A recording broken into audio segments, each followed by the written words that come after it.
నారా రోహిత్ గారి హీరోగా, శ్రీదేవి, విజయ్ కుమార్, రుతి వాగాని హీరోయిన్స్గా తెరకెక్కిన మూవీ సుందరకాండ.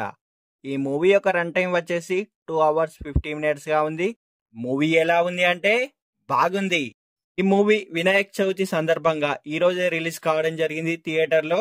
ఈ మూవీ యొక్క స్టోరీ విషయానికి వస్తే, సిద్ధార్థ్ అలియాస్ నారా రోహిత్ గారికి ఏజ్ పెరిగినా కానీ పెళ్లి అనేది అవ్వదు. అయితే తనకు కావలసిన 5 క్వాలిటీస్ ఉన్న అమ్మాయిని పెళ్లి చేసుకుంటానని పట్టుబట్టి వచ్చిన సంబంధాలని చెడగొట్టుకుంటాడు మన హీరో నారా రోహిత్ గారు. తన చిన్నప్పటి నుంచి వైష్ణవి అలియాస్ శ్రీదేవి గారిని ప్రేమిస్తూ ఉంటాడు. అయితే తననే తలుచుకుంటూ ఆమెలో ఉన్న క్వాలిటీస్ ఉన్న అమ్మాయిని వెతుక్కుంటూ ఉంటాడు. అయితే అనుకోకుండా ఎయిర్పోర్ట్ లో ఐరా అలియాస్ రుతి వాగాని గారు పరిచయం అవుతుంది. ఆమెలో 2 క్వాలిటీస్ ఉన్నాయని కనిపెట్టి 3 క్వాలిటీస్ ఉన్నాయా అని వెతుక్కుంటూ వైజాగ్ లో తిరుగుతుంటాడు సిద్ధార్థ్ అలియాస్ నారా రోహిత్ గారు. అయితే ఐరా తన ఫ్రెండ్ కాలేజ్ అయిన సత్య గారి కాలేజీలోనే చదువుతుంది.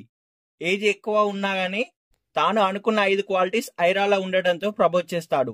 మొదట ఒప్పుకోకపోయినా సిద్ధార్థ్ తన జాబ్ వదిలేసి కాలేజీలో లెక్చరర్ గా చేరుతాడు. అయితే దీంతో వీరిద్దరి మధ్య ప్రేమ నడుస్తుండగా సడన్ గా వైష్ణవి ఎంటర్ అవుతుంది. మరి సిద్ధార్థ్ ఐరా పెళ్లి అవుతుందా? వైష్ణవి కథ ఏంటి?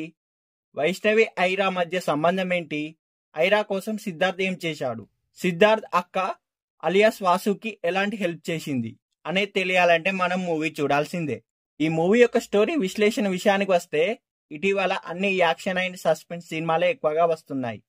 ఫీల్ గుడ్ సినిమాలు అనేటివి ఎక్కువగా, ఇలాంటి ప్రేమ కథలు సాగే సినిమాలు అనేటివి చాలా తక్కువగా వస్తున్నాయి.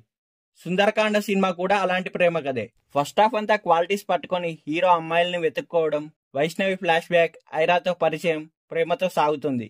ఇంటర్వెల్కి అదిరిపోయే ట్విస్ట్ ఇచ్చి నెక్స్ట్ ఏం జరుగుతుందా అనే సస్పెన్స్ అనేది, క్యూరియాసిటీ అనేది క్రియేట్ చేశారు.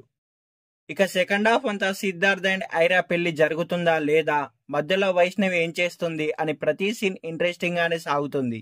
అయితే కొంచెం సెకండ్ హాఫ్ కాస్త మాత్రం సాగతీసినట్లు అనిపిస్తుంది. ప్రీ క్లైమాక్స్ నుంచి సినిమా మాత్రం అదిరిపోయింది.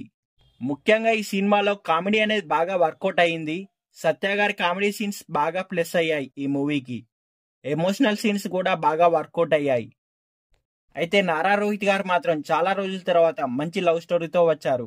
ఈసారి చాలా కష్టపడి డాన్స్ కూడా చేశారు.